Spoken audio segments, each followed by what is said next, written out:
Assalamualaikum warahmatullahi wabarakatuh. Perkenalkan nama saya Muhammad Farul Razi dengan NIM 191081731004. Assalamualaikum warahmatullahi wabarakatuh. Perkenalkan, nama saya Ibnu Padillah. Saya berkuliah di Universitas Lambung Mangkurat, Fakultas Teknik, Program Studi Teknologi Informasi. Perkenalkan, nama saya Jeremy Antonio dengan NIM 1910817311. Di sini saya akan menjelaskan mengenai sistem mata pencaharian. Sistem menurut KBBI ada 3, yaitu yang pertama, sekelompok bagian atau alat dan sebagainya yang bekerja bersama-sama untuk melakukan sesuatu. Yang kedua, sekelompok dari pendapatan, peristiwa, dan kepercayaan dan sebagainya yang disusun dan diatur dengan baik. Yang ketiga, itu cara atau metode yang teratur untuk melakukan sesuatu. Mata pencaharian menurut KBBI adalah pekerjaan utama yang dikerjakan untuk biaya hidup sehari-hari. Sedangkan menurut Edward Saleh, mata pencaharian yaitu pekerjaan yang menjadi pokok penghidupan manusia sehari-hari. Dapat disimpulkan bahwa sistem mata pencaharian adalah cara yang dilakukan oleh sekelompok orang sebagai kegiatan sehari-hari, sebagai usaha pemenuhan hidup, dan menjadi pokok penghidupan baginya.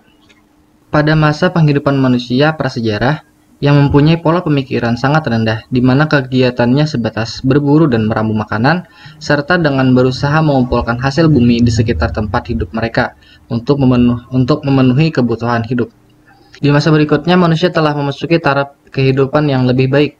Ada pengaruh lain yang sangat dirasakan akan mengubah struktur dari mata pencaharian itu sendiri, yaitu di saat kebutuhan manusia semakin meningkat, maka berkaitan dengan penggunaan alat juga akan meningkat pula, yang disesuaikan dengan keperluannya. Pada masa ini manusia mulai berkebun dan beternak. Lalu dengan pola pemikiran yang lebih maju, maka manusia mulai berpikir untuk mencari alat penukar barang. Kelanjutan dari ini maka dikenalkanlah sebuah sistem sebagai penunjangnya, yaitu sistem barter. Barang tertentu ditukar dengan barang yang mungkin nilainya lebih besar atau sebaliknya lebih kecil. Karena kecenderungan dua sisi inilah, maka manusia kembali memikirkan sistem barter tersebut dan dirasa berat sebelah apabila nilainya tidak sesuai. Maka kembali berkembang sistem tukar-menukar tersebut dengan menggunakan standar uang. Sistem mata pencaharian pada budaya Banjar umumnya antara lain perikanan, peternakan, meramu, kerajinan tangan, berdagang, dan pertanian. Lalu di mana tempat terjadinya tukar-menukar tersebut? Pada mulanya masih sebatas individu atau antar individu, meningkat dari individu dengan komunitas sampai antar komunitas. Disinilah maka muncul istilah pasar sebagai tempat bertemunya penjual dan pembeli, dan berdagang merupakan bentuk pemikiran yang berikutnya. Di sini saya akan menjelaskan tentang sistem mata pencaharian hidup suku Banjar. Yang pertama ada bidang pertanian. Kehidupan masyarakat Banjar tidak lepas dengan kehidupan agrarisnya, mengingat kebanyakan penduduk Kalsel menyandarkan pendapatannya dalam bidang ini.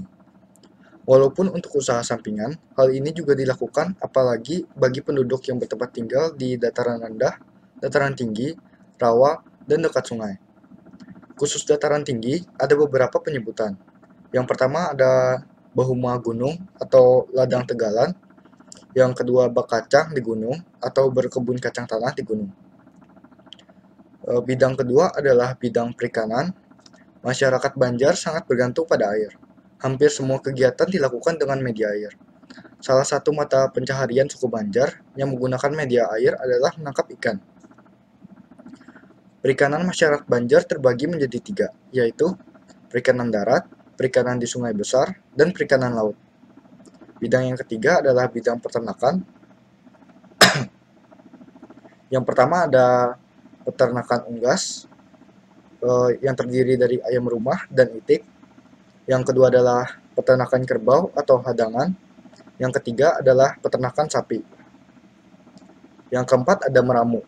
Kegiatan meramu yang masih dilakukan masyarakat Kalsel sampai saat ini ada meramu galam, meramu kapur naga, papung, dan balangiran, meramu rotan, dan meramu halayung dan sirang. Kerajinan tangan. Kerajinan tangan yang cukup terkenal di Banjar ada 4, yaitu kerajinan rotan, terdiri dari lampit rotan dan tas rotan bercorak Dayak. Yang kedua adalah penggosokan batu intan dan batu alam. Yang ketiga adalah kain adat sasiraan. Yang keempat, kerajinan anyaman bambu. Bidang yang terakhir, berdagang. Kegiatan perdagangan ini berkembang pada masyarakat yang bertempat tinggal di bantaran sungai. Bidangnya sendiri pun ada berbagai macam.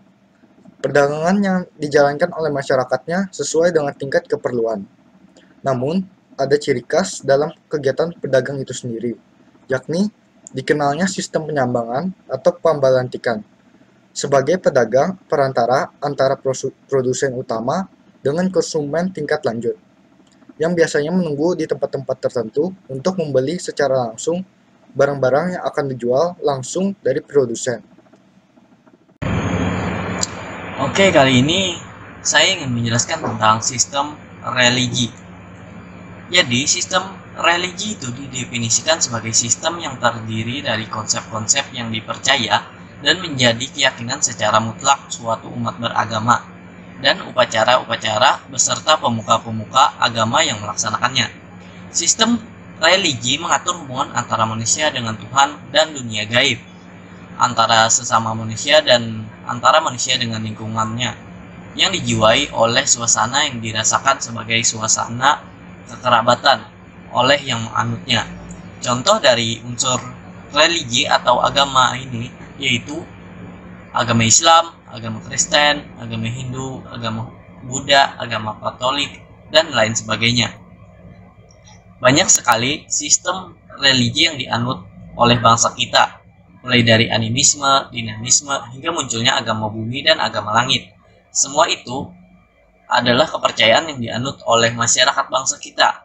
Animisme percaya pada roh nenek moyang, dan dinamisme percaya akan benda yang memiliki kekuatan gaib, merupakan bagian dari sistem religi yang ada dalam masyarakat kita.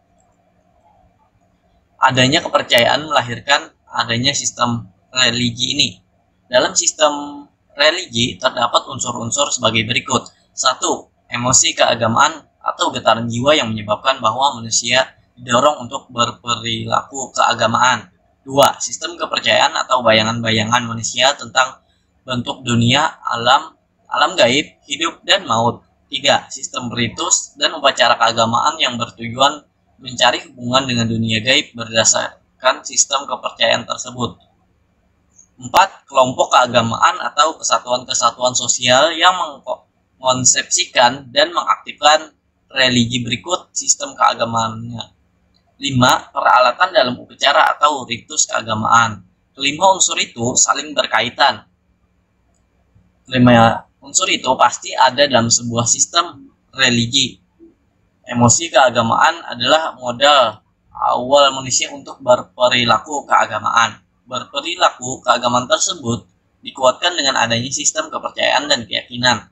Dalam kepercayaannya pasti melahirkan ritual atau upacara keagamaan untuk berhubungan dengan Tuhan, dewa, roh, atau apapun yang mereka yakini dalam melakukan peribadatan atau pemujaan. Masyarakat tentu saja mempunyai media dalam melakukan prosesnya agar sampai pada sesuatu yang telah mereka yakini tersebut. Dan setelah semua itu ada, tentu saja akan ada kelompok keagamaan atau kesatuan sosial yang akan terus menjaga kepercayaan mereka, menurunkan dan mengajarkan kepada generasi penerus mereka agar sistem religi tersebut tidak hilang. Tidak adanya salah satu unsur tersebut dalam sebuah sistem religi akan menimbulkan masalah dalam sistem religi ini, dan tidak berjalan sistem religi tersebut jika salah satunya hilang tadi. Sistem kepercayaan suku Banjar. Pertama, kepercayaan Islam. Ialah kepercayaan yang bersumber dari ajaran Islam. Isi kepercayaan ini tergambar dari rukun iman. Yang kedua, ada kepercayaan bubuhan.